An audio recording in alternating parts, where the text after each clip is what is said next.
the city. And I think one of the really beautiful things about George Brown is it's the ability to really integrate with the city as the city has grown and changed. Sure. No, nonetheless, there are certain, hubs that are permanent. I mean, Casa Loma, and then we have the waterfront now, the chef school. But like around all of that, and I think the design school is fairly permanent. I don't know if it's rented or not, but there's there's always kind of a shift. It's like, okay, what do we need now? Let's look around the city and let's see what we have. And I think that's a real distinct characteristic of George Brown. And you're absolutely right.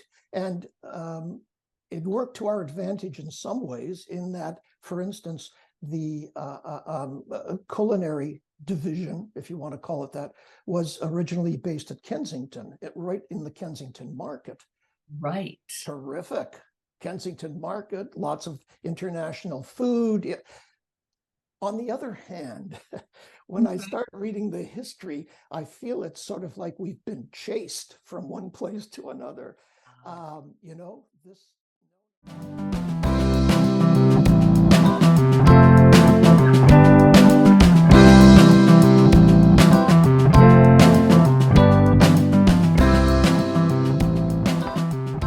Whole other conversation. What I want to talk about is, and I know not all our retirees are teachers, but I really do want to talk about how your experience of how teaching has changed over the years. And I know you've also done um, um, a PowerPoint on that. And I'm hoping to post that on the newsletter so people can actually see that. But I'd like you to kind of talk me through some of the highlights of that, because I think one of the most important things in working is in education is always to pause and think, okay, what did I learn from this experience? What can I change in my classroom? What am I going to keep the same, or whatever the position is in the college, as opposed to locking down and saying this is the only way to do things. And I think teaching online kind of has done that for many of us, pros and cons, and we'll talk about that too. But I think that, reflecting on the changes is really important. Well, so let me take you back to the revolution that was the 1960s. There were a couple of very important reports that came out. One that was published in 68, but was written a little bit earlier, was the Hall Dennis Report. Mhm. And that revolutionized people's attitude towards education. It was student-centered. The student was to have a say in their education.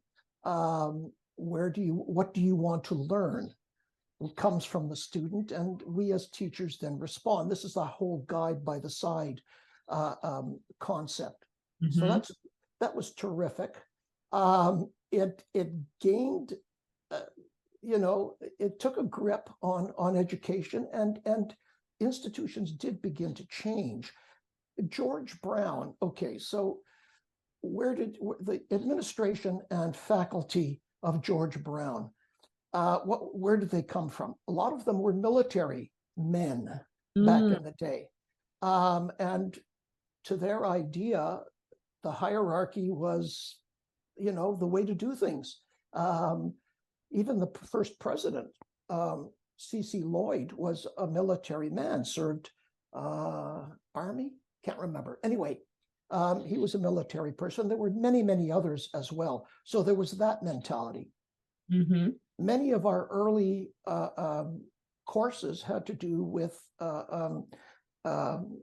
union jobs, with plumbing, with sheet metal, with iron workers, etc.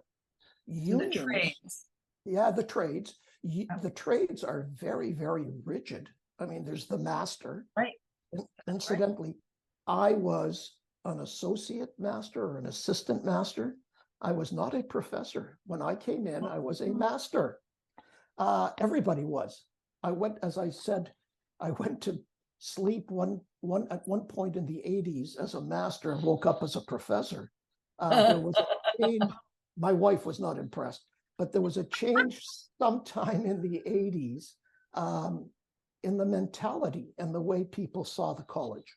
Okay, so there was the military, there were trades, unions, chefs, and culinary. I mean, talk about rigidity, and I don't want to insult anybody here, but yes, chef. Okay, enough said. And then, if that wasn't enough, the nurses came on board in 73. And talk about rigidity. I mean, early on, boy, oh boy, I got into real trouble once. I was teaching out at St. Joseph's School of Nursing, and I said something that should never have said, questioning doctors or something like that. I can't, but I was called on the carpet for having done something like that. Anyway, so the whole attitude was very, very rigid. Along comes this, report, this Hall-Dennis report, and it tries to change everything. I mean, the student has rights. The student has their own approach to learning. So that began to change it. Let's get rid of rote learning, for instance.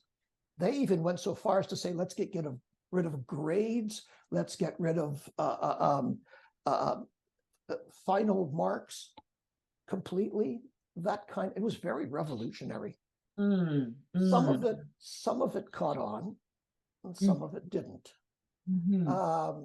Some of it is still with us. I mean, we are very student conscious at the college. We try to accommodate, as I told you when we talked before, when I first, was planning lessons, I was talking to one student. Yeah. What will this student understand? How will this student respond? What are the student's needs? But if you weren't that student in the class, I couldn't very easily shift to accommodate you. That has changed. It was a much more homogeneous group of students. That as well, but we also didn't take into consideration any variation. That's right. Now the college was aware of it, even back in the 70s. A school for the deaf student. It was there. There was some influence by the Hall-Dennis report in that regard. Let's take a look at the student as an individual with individual needs.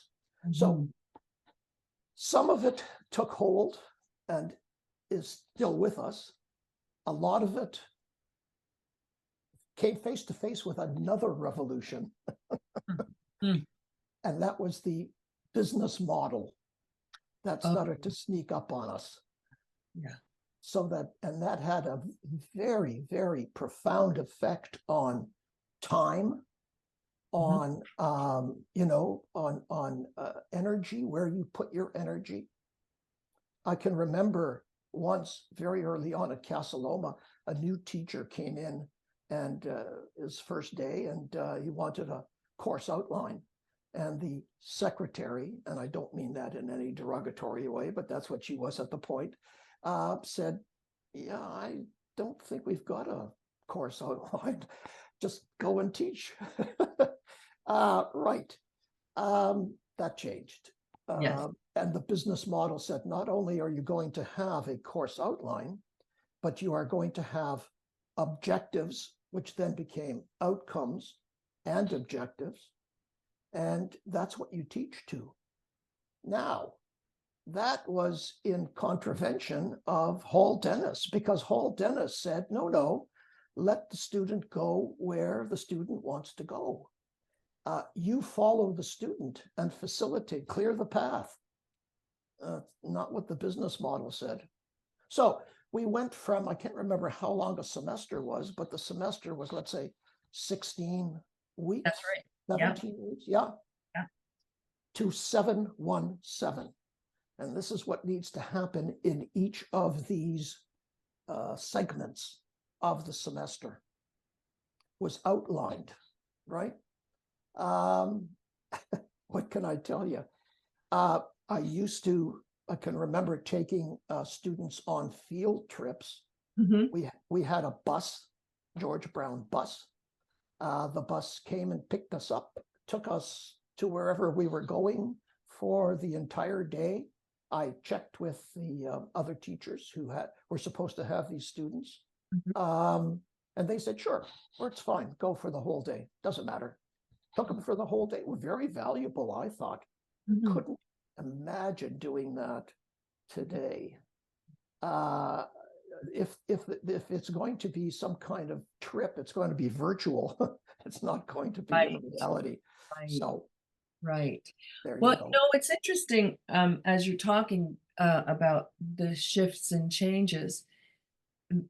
Many of the programs in the colleges are still um, license bound or apprenticeship bound, where they have to achieve certain outcomes in order to get, their red seal, to get licensed to do whatever. And so it's really that there's kind of a tug of war. And then there are other programs where you can have the student bring up the issues, where the student can come in and it's a little bit more fluid in terms of the learning. Mhm. So yeah, the colleges are in an interesting position because of that, the trades, the apprenticeships, and the unions, as you say. It's like, okay, you're not going to work in a car factory unless you have this piece of paper. You're not going Sure. to be in my restaurant if you're not a Red Star, uh, a Red Seal chef, and so on. So yeah, it's an interesting environment, and in some ways, the business model is just taking that trade model and bringing it into other programs, because Well, the trades, they knew exactly what they had to teach. Like sure, the outcome was, if you couldn't make 5 different sauces, you're not going to pass that section in your cooking class. If sure. you can't cut this mold or make this mold, you're not going to be able to get your certification, whatever. I'm just kind of making that up. But um, so there were specific outcomes. So in many ways, the college started with that, drifted away in the other programs, but then it's like, okay, let's have these outcomes. But you know what I think, Howard? The tough thing is just occurring to me is that when you have that many students, if you have a class of 12 people, that's very different than a class of 60. Yes. And that's where the Hall Dennis spirit fell down, because they said we need small classes, we need student centered, we need student projects, that kind of thing. And I just took a look yesterday at my timetable for the fall, and I've got 140 students, and that's going up. I mean, I'm prepared to have about 200 students this semester. You can't do what they wanted, how they envisioned education at that particular point. But the problem with the biggest problem that I see with this whole business model is that there was a shift from the focus on education, on actual learning, to a focus on certification. And Right.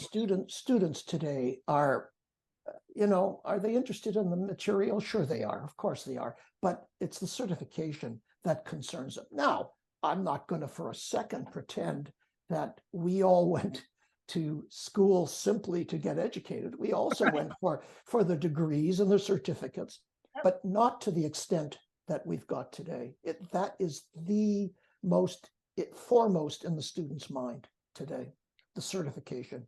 It'd be really interesting to do a survey of students just to see, where they fall on that scale, how much of it is about learning and how much of it is about, I need this certificate so that I can get a job. Well, I tell you what I did. I teach a Mhm. course called The History of Technology, right, which Yeah. I've taught for a while. Yeah. Um, and at one point, I did this for about 2 or 3 semesters. I marked down the questions that I was asked, either in class or online, mostly online. And I had 3 categories. Category number 1 is, why isn't the technology working? how come I can't see this particular slide or whatever. Second category, sir, I've got to pass this or horrible things will happen to me. How can I get a passing mark? And the third category were questions specifically about the history of technology, right? All right. In other words, what I'm teaching. Yeah. I got questions about both the technology and how do I pass this course so I can get certified. Rarely did I get a question about the actual material. And I was gobsmacked. I was, what is going on here? I mean, are they not in? This is interesting stuff. I mean, I've made some outrageous statements in my courses. This is interesting stuff. Yeah. Yeah. What can I tell you? Yeah. The emphasis at George Brown College over the years has shifted almost entirely either to the problems with the technology or to the certification, diplomas, et cetera, from my experience. Yeah. I don't think that's unique to Brown. I think that is probably a cultural shift, that Right. there's so much focus on the certification that we've lost what learning is about. I remember when the last couple of years I was chair at George Brown, the GAS program, General Arts and Sciences, we picked 5 books for the students to work with in the program. Right. And one of them was Neuroplasticity by Deutsch. And in it, basically, it was about how we learn and why we repeat things. And it was so interesting because the teachers put together a course based on this textbook. And for many of the students, it's the first time they understood why it was important to do homework, why it was important to review. And many of them turned their learning around because they understood what learning was about. I think that learning has become like a cookie jar. Let's just throw stuff in. I'm gonna throw them out. But it's not like a repository where there's a richness of ideas and you can kind of play with the material. It's like throw it in, throw it out, throw it in, throw it out. Okay, my cookie jar is full. I guess I get my certificate. As opposed to, something that's really of substance. Mm-hmm. And I don't know where that starts. I think it doesn't start in the college. I think it's for certainly. But, yeah. Again, my wife was a elementary school teacher, grade 3, grade 6. They took Hall Dennis seriously. They tried to apply many of this, but something happens at post-secondary that, is very difficult. Why hasn't there been that same kind of a carryover of those principles, those learning? Because really, children in elementary and high school even are encouraged to ask questions, are encouraged to follow their interests, telling teachers what they want to learn, almost seems to have disappeared in my experience anyway. Yeah. More so. And believe me, the technology of today has not helped in any way, shape, or form. My God. You have no idea what we're facing today. So how is that impeding learning technology? Well, okay. So I go into the bank a couple of weeks ago, and I want to get a certified check, right? And the teller says to me, he says, "Do you have your phone with you?" And I said, "No, I think I left it in the car because I want to send you a code that I want you to punch in to identify yourself." I said, "I'm standing right here. You want me to go out to the car?" In other words, my virtual life is more authentic than my real life. He's looking at me and he wants me to go out to the car to punch in this code to tell him who I am. I said, I'm here. And I got the check eventually. I showed him my driver's license and Yeah. I got the check. But there has been a shift. This whole notion of the virtual has taken over. I have right now, and I'm scheduled for September to have 2 virtual classes, right? Asynchronous classes and 2 face-to-face classes. Now, face-to-face students, they sign up more slowly. The asynchronous classes fill up very, very quickly. The face-to-face classes are slower to fill up. But I think, hey, these people have said, no, I don't, I want a real person in front of me. Again, not that simple. Start off with a class of 40, 45. By the 3rd week, I'm down to the 20s. By the 5th week, by the 10th week, if I've got enough people to play euchre, I'm really happy. Seriously? Seriously. So virtual has really invaded the mentality. I mean, I'm the digital immigrant, and they're the digital native, right? Of course. But they now, I got the haircut, and and I trimmed the beard. I'm not that difficult to look at, but boy, oh boy, they don't want to show up, and as Yogi Berra once said, if they don't want to show up, you can't stop them. So it's very, very difficult. So, Unless you sort of say you have to come here to do your assignments. Okay. But right, I'm looking for those people who are coming here because they want to engage with me and with the material that I'm teaching. right. Not happening. So do they do presentations in class that Well, I tried that, and that certainly does keep them coming a little bit more, at least the people who have to do the presentations, not so right. much the audience. Of course. So you might have a Sure, presenter and no audience. sure. Yeah. Wow. It's just unless you use these techniques to try and ensure their presence, very, very difficult. And Well, then, if that isn't enough, you have AI. right. That's a